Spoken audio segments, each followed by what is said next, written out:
Over 1,000 miles from land, a tiny island emerges from the sea. Hundreds of years ago, Polynesian explorers discovered this place and settled here. Easter Island, also known as Rapa Nui. What happened on this island after they arrived has intrigued archaeologists for centuries. We know the islanders carved close to 1,000 massive stone figures, instilled with the spirits of their ancestors.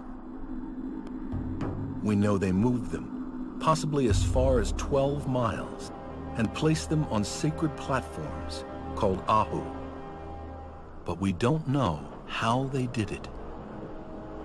According to island lore, the statues, called moai, had simply walked into place. But how could a people who had no metal tools carve such imposing figures? How could prehistoric farmers who didn't have the wheel move enormous statues up to 30 feet tall and weighing close to 82 tons?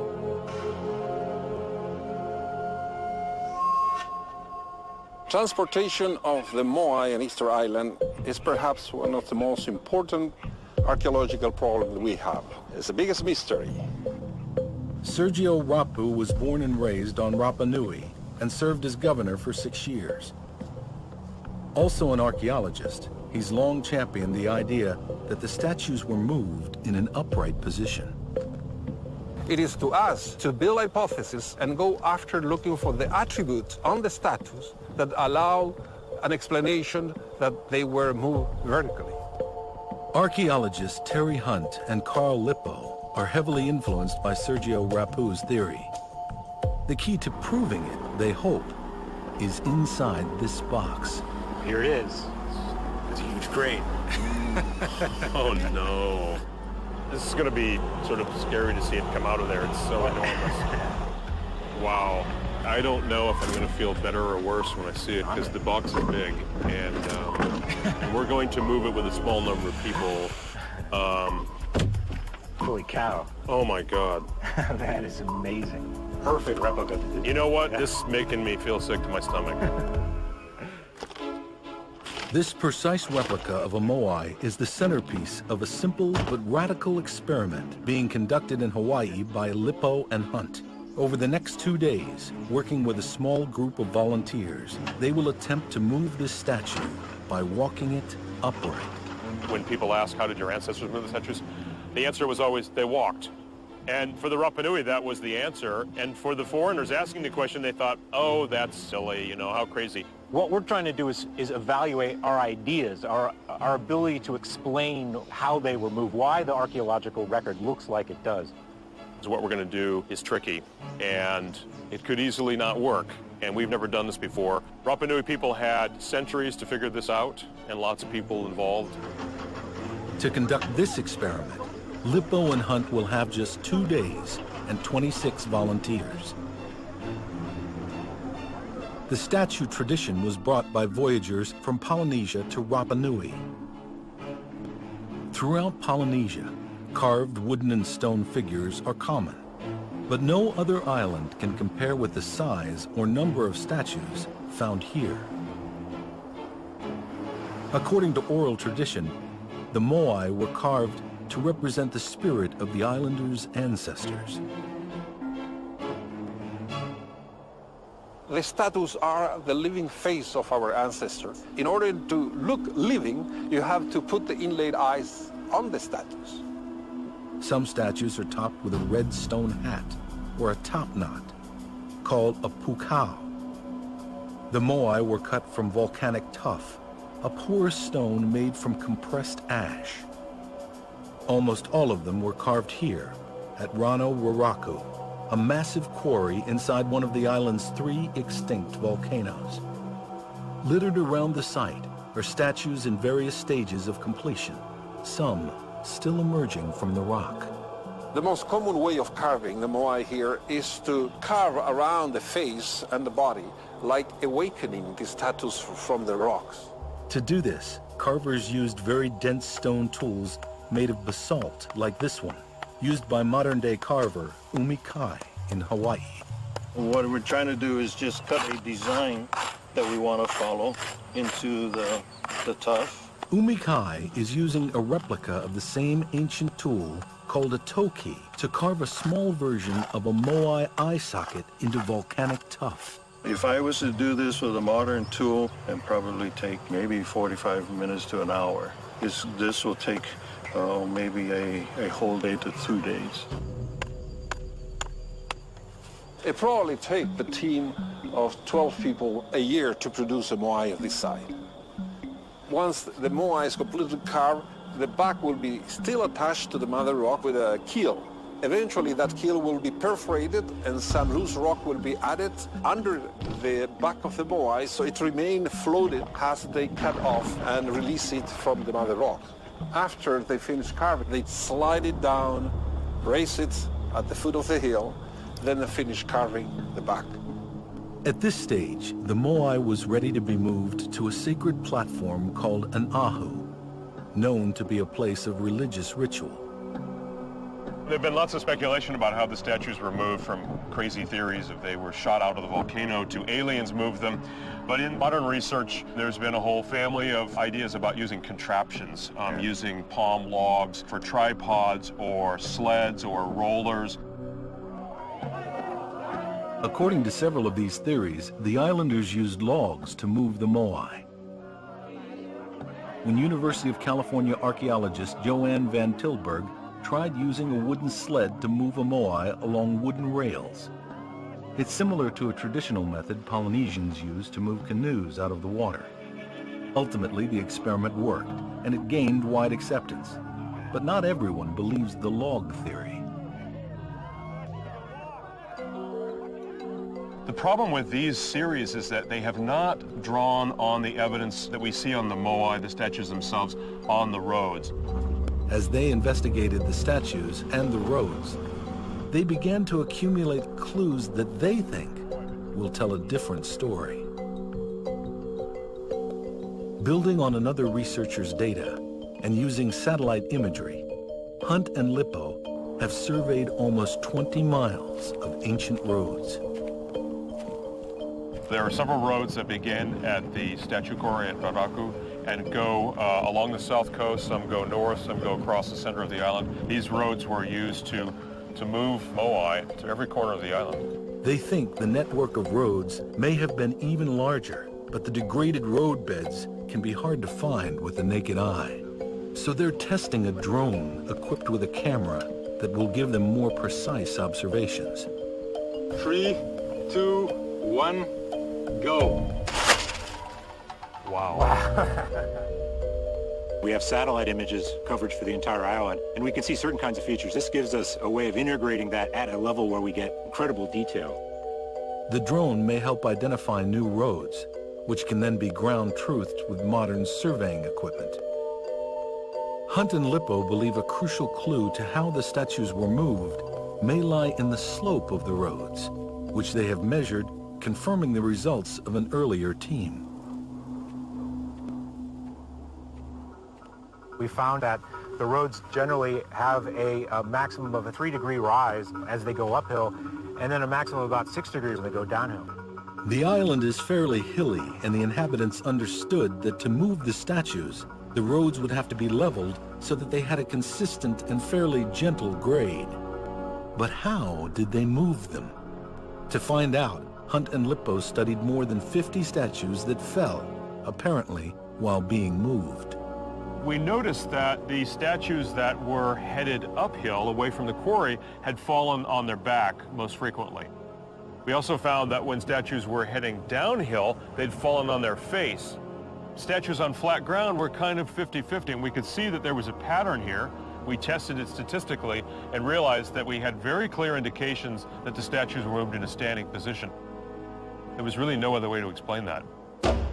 This idea has the virtue of being consistent with oral tradition. In fact, the Rapa Nui language even has a word, neke neke, which translates as walking with no legs. For centuries, we have known that the Moai did walk, as our ancestors said. But how exactly they did the walking is what we, the archaeologists, are looking into it.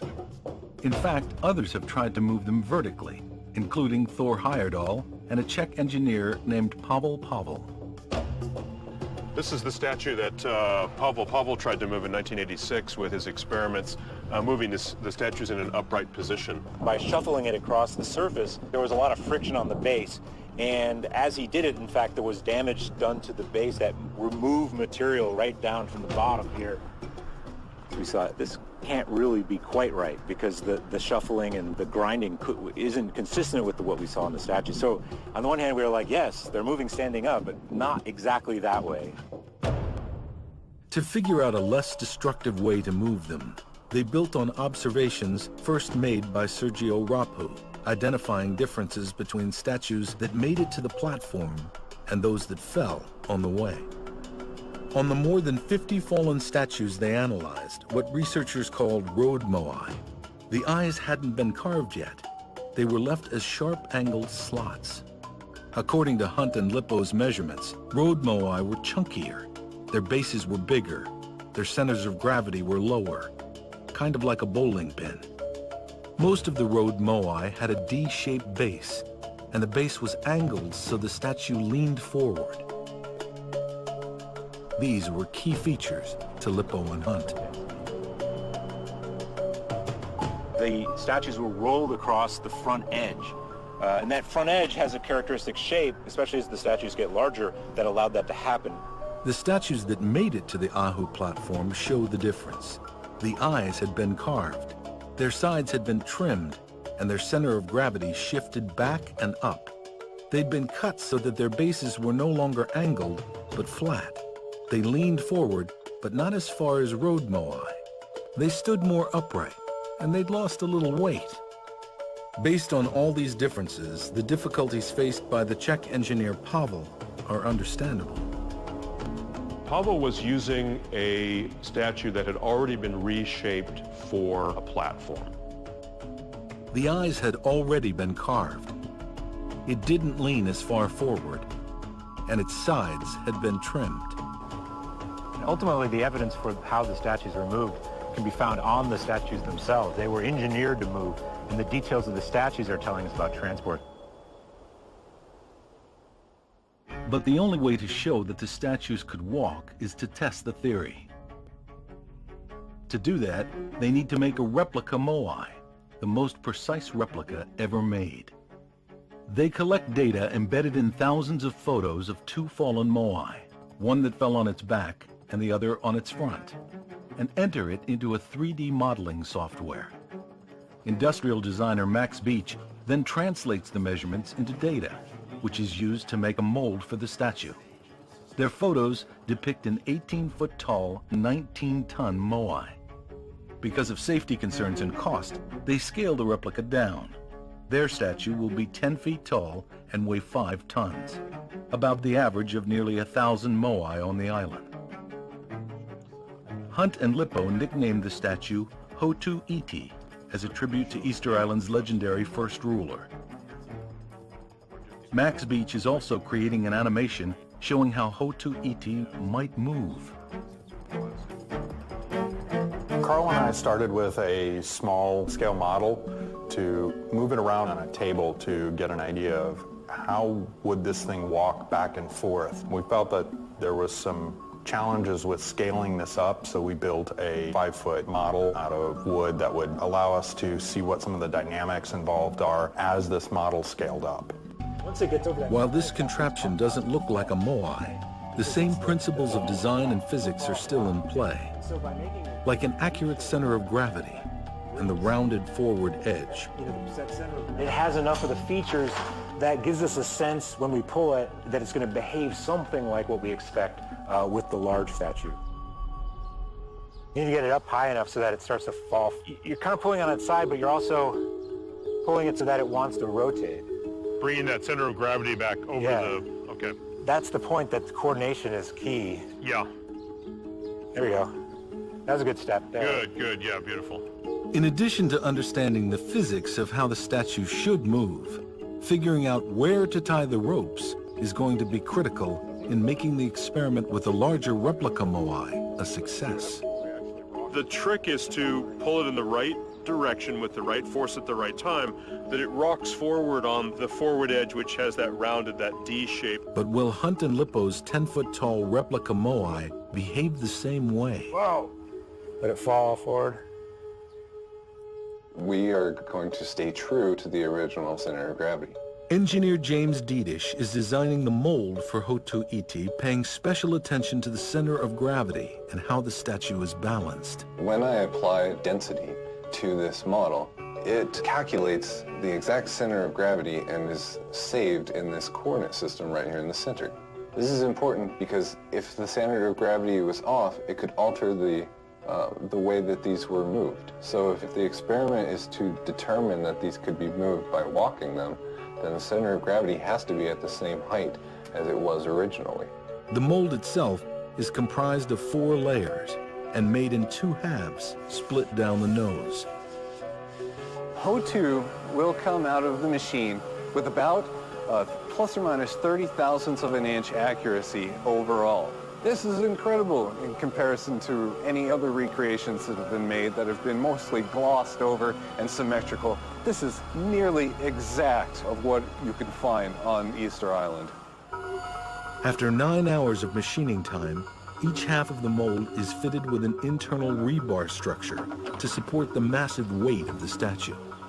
When we are ready to pour the statue, we're going to fill this thing with nearly 6 tons of concrete.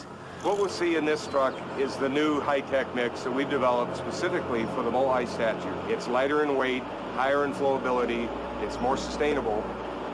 If you look really close, see the little beads, the spheres? The beads are expanded polystyrene, a type of synthetic foam. Putting it in the mix adds volume without adding weight. That makes the statue closer in weight to a real moai of this size made from volcanic tuff. We're burying him to equalize that hydraulic pressure from the outside so it can't move. It took 10 days from the time the concrete was poured into Hotu Iti's mold to the time the 5-ton, 10-foot-tall replica was carefully extracted from the ground. Trying to get this right and have him perform like the original Polynesians intended. That's what our mission is.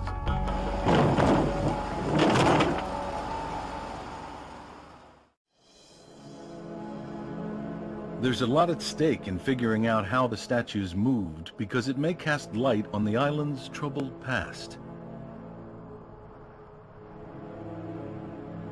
There are vastly different ideas about what happened here. The story told by the islanders speaks of different clans and prolonged warfare. Fractured skulls from skeletons found on the island seem to confirm that. What would have brought on this violence? A widely accepted theory is that different clans around the island competed to build more and ever larger moai. Needing logs to move them, they cut down the island's lush forest to keep up with rivals.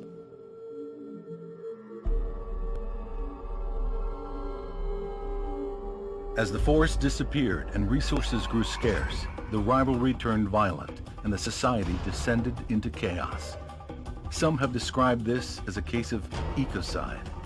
A culture bent on overexploiting its resources spirals into cultural collapse and disaster. But is this a true picture of what happened here? Easter Island once looked very different.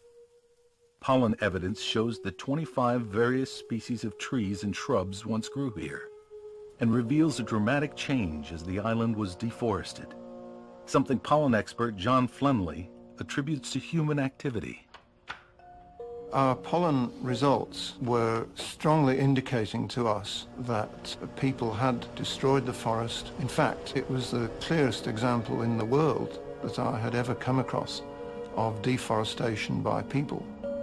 Throughout the island, excavations have revealed the impressions of countless palm root molds like these.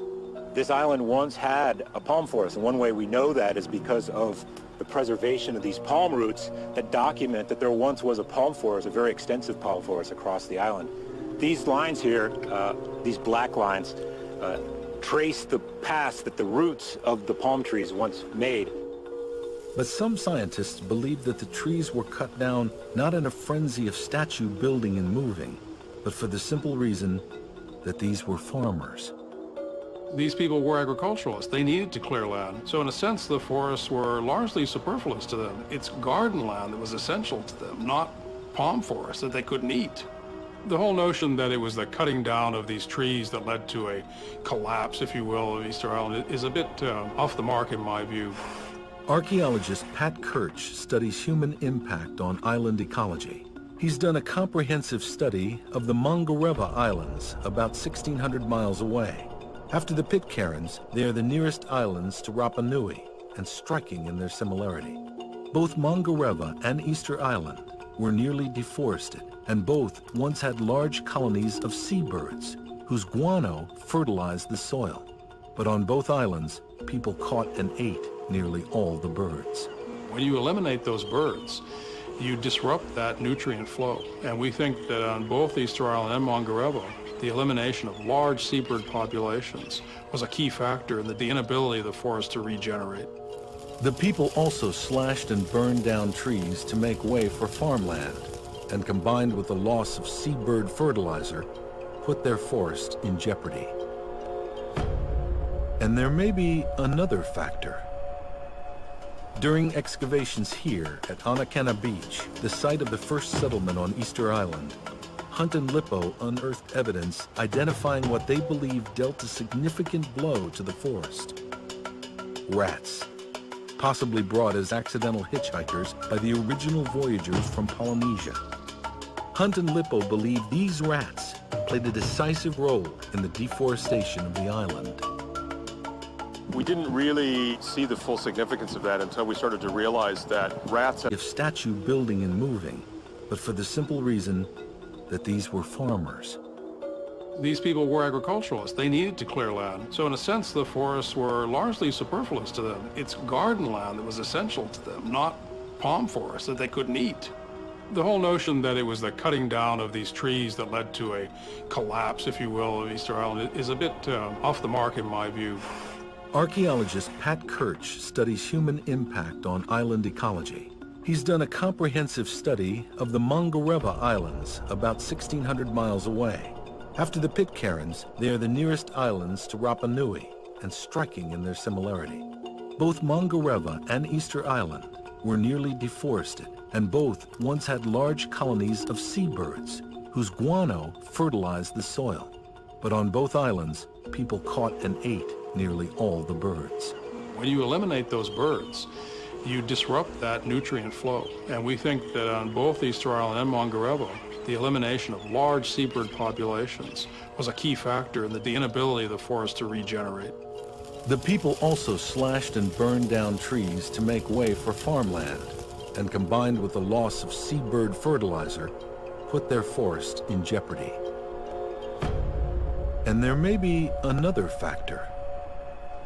During excavations here at Anakana Beach, the site of the first settlement on Easter Island, Hunt and Lippo unearthed evidence identifying what they believe dealt a significant blow to the forest. Rats, possibly brought as accidental hitchhikers by the original voyagers from Polynesia. Hunt and Lippo believe these rats played a decisive role in the deforestation of the island. We didn't really see the full significance of that until we started to realize that rats as an invasive species in fragile environments like this would play a pretty significant role in stopping the regeneration of new trees. They would eat the seeds of the native trees, in this case the palm trees, and the palms would not regenerate as they had done naturally. This is the same species that was on Easter Island. This rat is originally from Southeast Asia and has spread through most of the Central and Western Pacific. Will Pitt is a wildlife biologist at the USDA Wildlife Research Center in Hilo, Hawaii. This is a female Polynesian rat. In the wild, a lot of these rats only have about a year life expectancy. But a female like this could produce 4 litters a year. When introduced to areas with abundant resources and no natural predators, the first generation of rats could, in theory, have exploded to millions in just a few years. Even a fraction of that number would consume a huge amount of food. And it turns out that the food that the rats ate was palm nuts, inside of which are the seeds that would spawn a new forest. Throughout the island, remnants of palm nuts show gnaw marks from rat teeth, supporting that argument. The role that these little Polynesian rats may have played in deforestation is a very interesting one and a little controversial. It's a disruptive force ecologically, but I'm skeptical that it was the sole or major force. And the reason I say that is rats were transported to every island across the Pacific, but not every island got deforested. So it had to be a combination of some other factors along with rats that led to deforestation. The forest was likely wiped out by a perfect storm of human impact. Slash and burn farming, decimation of the seabird population, and the introduction of an exploding rat population on the island. But did the demand for logs to help move the statues also play a role? Or will Hunt and Lippo's experiment deliver on an alternative explanation? At the experiment site in Hawaii, the volunteers are about to get their first lesson in moving a moai. So what we want to do first is have you do a tug of war. We want to divide you into two groups, roughly even amount of strength. The teams are learning how to work together by working against each other. Because cooperation is so important, we actually want you to be in a situation where it's really tough to win. On three. 1, 2, 3. Okay.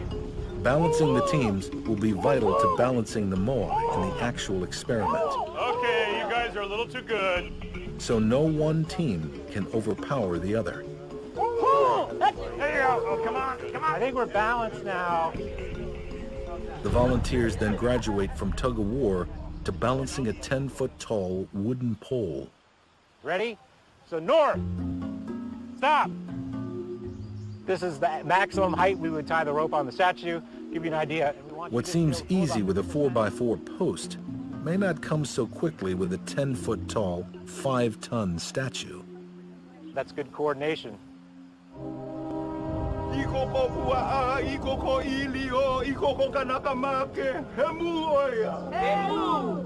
Through a traditional Hawaiian blessing, everyone on site is reminded of the cultural importance of what they're about to do. A Rapa Nui ritual is also included, and everyone shares in the eating of a white chicken cooked in an earthen oven.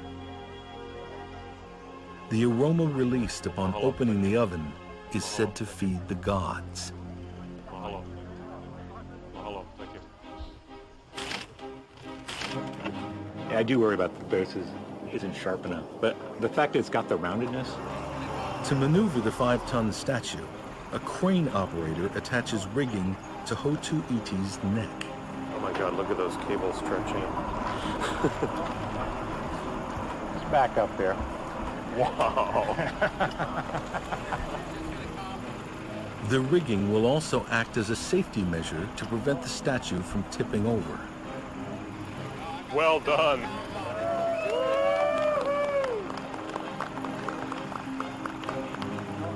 Yeah, this is the real test. I know. We were sort of wondering, what if he doesn't stand? Is he resting on the ground? No, he'll fall over. Oh my God. Got to stand. Yeah. Yeah, we need to see that. Worst case scenario. It's got to stand.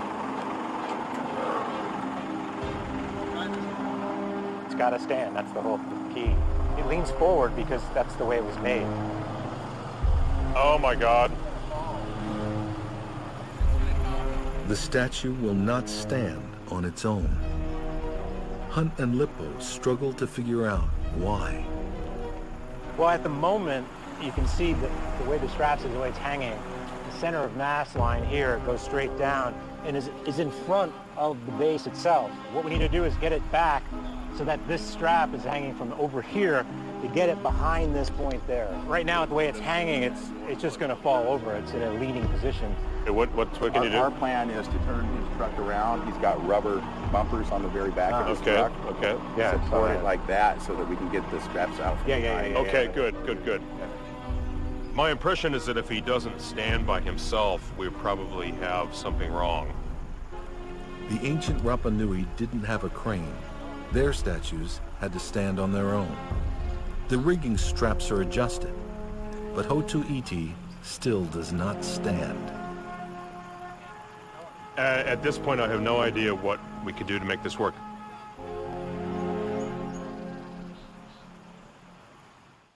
If Hunt and Lippo can't get Hotu Iti to stand, it will be hard to prove that their walking theory has legs. The only thing you can do is either take away material in the front or add material on the bottom. Finally, there's a solution. One more pull. Okay, go. Good, okay. We're good. Wow, it needed that much. It turns out that it needs just a tiny bit of help. In fact, it's a 2x4 that's now resting right at the front of the base, and that tiny bit of addition there has balanced the moai. He's standing on his own, there's no pressure on the cables. But it may be that in fact it was always made to be unstable. When they're moving, they were carved in such a way to always be falling. And what you would do is you would add something like we did with the 2x4, maybe a stone, things that we do find in the archaeological record, underneath the front to stabilize it. Along the Moai roads on Easter Island are water-worn stones like these that may have been used this way. Sergio Rapu actually mentioned this a number of times about consistently finding these sort of flat, what are called poro stones. And they're not just any old stone, they're very dense, and they tend to be really flat. You find them on the roads over and over again. We're nervously learning a lot right now in trying to do this, and that's science. It's great to be wrong, and we realize that there are a few other things that need a little more emphasis in our understanding.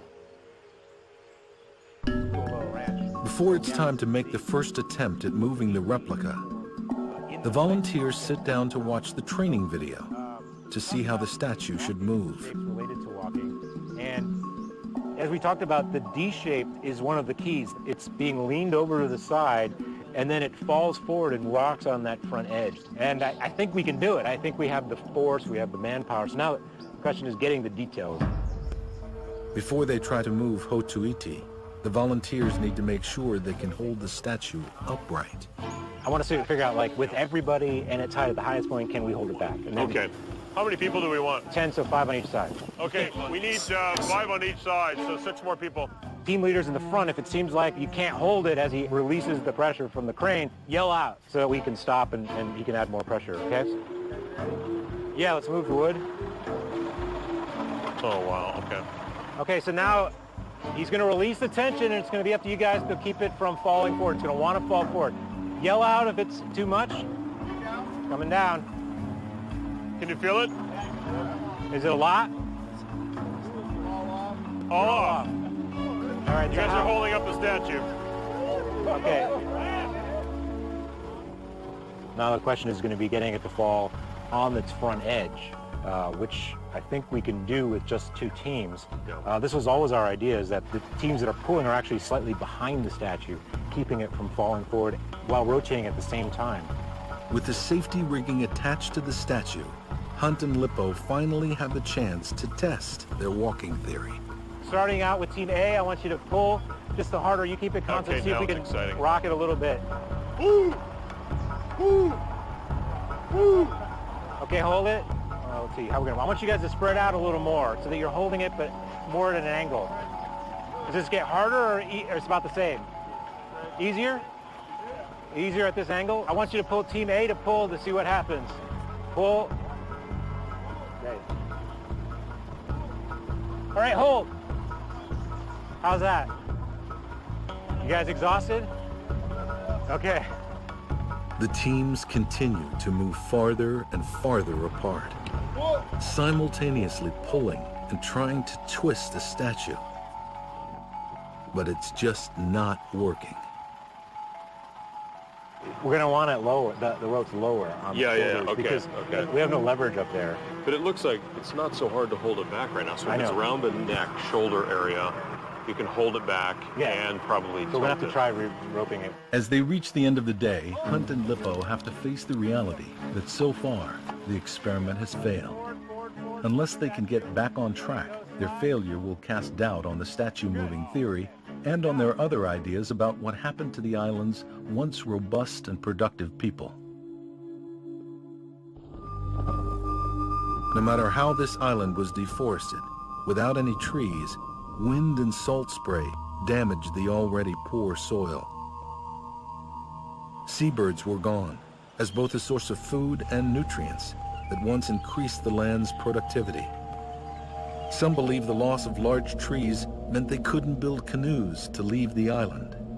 In one view, this is an environmental disaster leading to cultural collapse. But building on previous research, Hunt and Lippo came to believe that the islanders found a new way to adapt to the crisis. When we were first surveying here on the island, we were really annoyed by the loose rocks that we would walk over. Then we looked a little closer and we realized this was actually an area that was used for cultivation. And then on top of that, we would see the taro growing in the rock areas and not in the soil areas. It was kind of backwards of what we might have expected. It confirmed what previous archaeologists believed, that what looked like random piles of rubble are evidence of an ingenious method to improve the soil called rock mulching. As you add the stones to the poor soil of Rapa Nui, you are increasing the nutrients available to plants. In addition to the phosphorus that leaches into the soil, the rocks help the soil retain moisture. If you look at rock mulch across the island, there are probably billions of stones that are moved. I mean, it's just incredible how much rock has been moved and concentrated into efforts that had to do with cultivation. But was it enough to stave off disaster? We have to really admire what the Easter Islands were doing, but not think that it was making their island into some incredibly productive system. It just helps to put off a worse kind of agricultural collapse. When Pat Kirch studied the islands of Mangareva, 1,600 miles away, he found the same kind of deforested landscape as on Easter Island. But ultimately, the outcome for the people there was different. When you compare Easter Island and Mangareva, both of them were heavily deforested. But on Mangareva, there's a huge lagoon, barrier reef, very rich marine resources. So the Mangarevans turned to those marine resources and really depended on them to develop their economy. On Easter Island, there's essentially no reef. There's very limited coral, very limited fish. So with their backs to the wall, did Easter Island descend into conflict? The population was growing, the scarcity of resources, there were a lot of competition, social conflicts started building up and tensions between groups. And toward the end of Easter Island prehistory, there was a lot of war, a lot of conflict between one group and another. These sharp-edged obsidian implements found scattered across the island are often seen as the smoking gun, weapons, proof of a people at war. What I have in my hand is an obsidian tool, and I think definitely it was used for defense or attack as a weapon. But again, Hunt and Lippo disagree, saying these obsidian implements were everyday tools. The edge here has a lot of use wear that's consistent with carving wood, hard materials, and use with plant materials. But these implements have actually been found embedded in human skulls. I think most of the evidence that we have, it points more to use as a weapons. We have found catches of them next to a skull that mark exactly the shape of this tool engraved on that skull. The remains of some 500 Rapa Nui people have been studied to get a clearer picture of just how violent this society was. Enough of these bones show signs of injury and trauma that experts believe this was a place of significant conflict. In my view, it was a society in distress. It had a lot of problems. They were pushing their agricultural system very hard. I think there's good signs that warfare was periodic and endemic. This tumultuous period began before European contact. which came in 1722 when a Dutch merchant ship arrived on Easter morning, hence the name of the island. As more Westerners arrived, stories about the island grew more lurid, even incorporating tales of cannibalism. Cannibalism seems to turn up when Europeans start to talk about it a lot in the mid-19th century. We don't see any evidence like that on Easter Island. We don't see chopped up human bones. We don't find human remains in the earth ovens. There's good reason to believe that the 19th century idea of cannibalism is that you were not yet Christianized, so you're Christian or you're cannibal, and cannibal had sort of a generic meaning. So could it have been something other than violence that eventually spelled the downfall of Easter Island society? We know over and over again when Europeans arrived in the Americas and in the Pacific, they introduced disease. They did so really unwittingly. For example, a disease like cholera would have a devastating impact on this population because it's waterborne. And once the disease gets into water supply, it's going to be easily passed on to other people. And as they got sick, it would pass on to them. In the 19th century, Peruvian slave traders also abducted hundreds of Rapa Nui people. By 1877, ravaged by slavery and disease, a devastated remnant of the people who over the centuries had carved and moved massive moai had plummeted to only 110. But their oral history of the time before the Europeans remains a tantalizing collection. Tales of warfare, ritual, exploration, and statue building. Whatever passage of our history we have, we protect it like precious information. And in our doing of archaeology experience, tell me how important it is to listen carefully to these little bits of information from our history. The oral history says the statues walked, and Hunt and Lippo are trying to figure out whether it's true. It's 9 a.m. on the last day of the experiment. Okay. Just 8 hours left to figure out how to move a moai. Let's be optimistic. How about there? Hunt and Lippo decide to set a goal, marking a finish line at 50 yards. We've got this marked at 50 yards, 25 yards, and 10 yards. It'd be great if we got it even parted that way.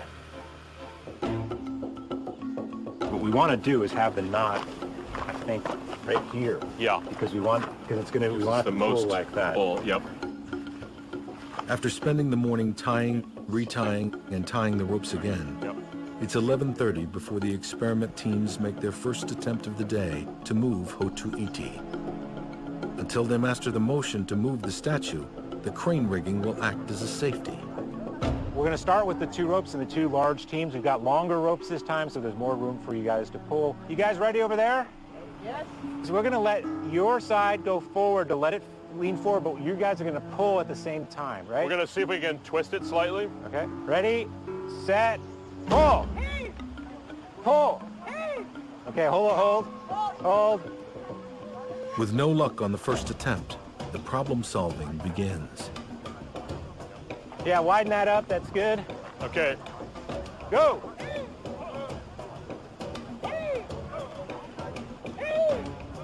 Okay, hold. Okay, we got twisted. Now we want to see if we can get the other way. No matter what they try or how they move, the team can't seem to twist the statue forward even an inch. Over the next hour, the statue doesn't budge. Hey, hold! It seems to be swinging and rocking, but not moving forward. Things are exactly what we want. Just have to trust in the way it moves, and if it fails, we have a crane. Trust the ancestors here. Yeah. Okay, so you're gonna be pulling. They continue to try, but rocking Hotu Iti forward and back is the best they can do. In fact, it's the only thing they can do for hours. Hunt and Lippo were convinced the ropes need to be around the shoulders to get the leverage needed to twist the statue at the base. Okay, so can we get tension on the statue? They adjust the ropes again. even taking the advice of a nautical knot expert when nothing else is working. As long as there's tension on here, that won't slip, and I think they really want the purchase to come from right here, so it's on the shoulder. Ready? Go!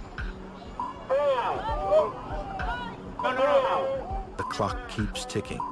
Just 3 hours left to figure this out. Whoa, whoa, whoa! Oh, we almost lost it there. Oh. Hunt and Lippo struggle to understand why 2 ropes aren't working to move the statue forward, since it worked with the wooden model. They decide to try something else, and everyone has an idea. That's what I was saying to you earlier about the 3-point. Let's get Carl. Hey, Carl, you need to referee in this. It was a lot easier yesterday when we were up high. Like one strong one. Yeah. That's where I feel like it's going to happen, don't you? You have a rope on the top keeping it from falling. So if there's 3, it's like a Y. Because pulling this rope right now, it's not going to work. Pulling it. So one rope up there just holding it back. It would be like one rope holding him back. We have a 3rd rope? Yeah. Yeah, we do. Nothing's happening. It's basically we can move it like this, or like this, but we can't really get it to do what it's supposed to do. So what we've done is added a 3rd rope, which we think is going to be really critical. And now we think with 3 teams, we're going to be able to get the motion going, take advantage of the kinetic energy that's built into the statue, allow it to fall forward on the front edge of the moai, but team in the middle, not allowing it to fall too much. As they retie the ropes, Lippo and Hunt make a new observation. Thinking back to the fallen statues on Easter Island, they remember moai and transport had sideways V-shaped notches where the eyes should be, a feature that now seems very important. The V shape to the eyes and the bridge of the nose is perfectly suited for tying a rope around and creating a place that you can put ropes and have friction, also tall enough to provide the leverage you need to move it. Perhaps the finishing is done because that area takes a little abuse with the ropes tied up high for that leverage, and so you finish them, add the eye sockets when the statues reach their final place on the platforms. It's an intriguing speculation, but it's a little late in the day for new theories. So we're going to alternate pulling. You guys are going to be pulling back and then releasing. It's 4 p.m. There's just 1 hour left to figure out how to make this statue walk. With the 10 people in back and more people on each side, they're ready to try one last time. Release the tension. How you guys doing? Good? Okay. Ready? Set. E. Oh.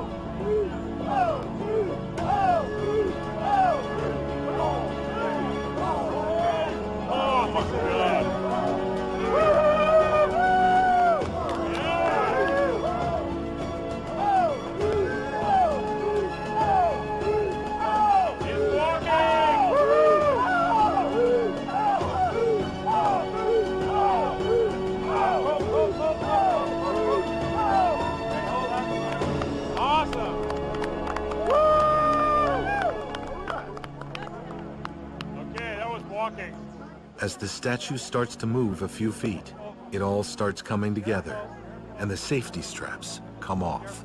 The crane is out, we're taking the training wheels off. We are going to move the statue without any help. Exhilarated and just amazed, really happy, and we're going to get right back to it here. Let's go for the finish line. So this is how you move a moai. Ho! Ho! Once the teams get the hang of moving the statue, it becomes easy.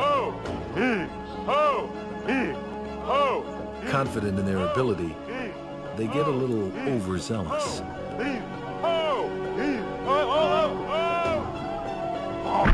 And Hotu Iti takes a nosedive. But there's learning even in failure.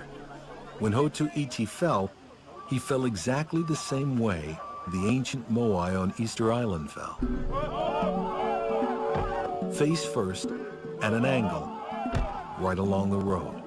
In most cases, when the statues fell, they weren't able to retrieve them. We've seen a couple of examples on the roads. I mean, some of the smaller ones, they probably undoubtedly propped back up. But once they got larger and larger, it became a pointless effort.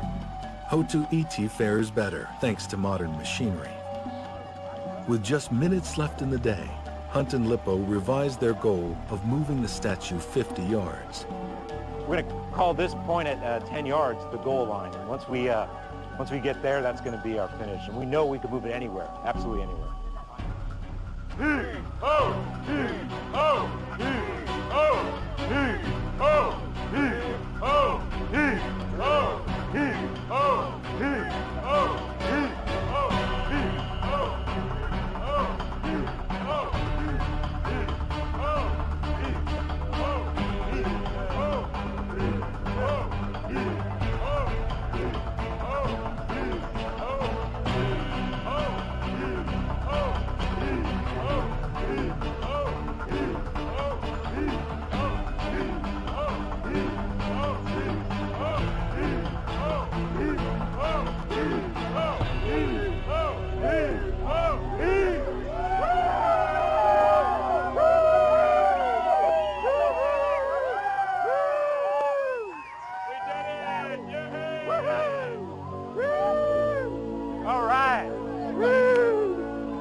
I feel fantastic. This has been a great success. About mid-afternoon, I was feeling pretty low, and I'm pretty high right now. It moved exactly the way we thought it would. We just had to figure out how to get it started. What struck everyone was that once we got going, there was almost no effort involved. We were on the ropes, and we could feel that first tug was work. And then when it started swinging, you could feel, I mean, we weren't even pulling on the ropes, the energy of the statue moving did all the work, and we were just kind of gently directing it. The method, the inputs that we're doing on a 10-foot version are exactly the same that would be required in a 30-foot version. All that would matter was scaling the initial input of energy. In later experiments, Hunt and Lippo were able to move the statue more than 100 yards in only 40 minutes. They also successfully walked Ho-To-Iti up grades of 3 to 4%. We may never know if this is how the statues were actually moved, but this success presents an intriguing new explanation. It perhaps goes one step further to solving the mystery of what happened on Easter Island. What we're doing today, we're pinpointing the archaeological evidence that come from oral history, the Moai Walk. The transportation of the statues is perhaps the most important contribution of these cultures to humanity. If this really is how the islanders moved the statues, it raises an important question. Do these statues that rise above this ravaged, treeless landscape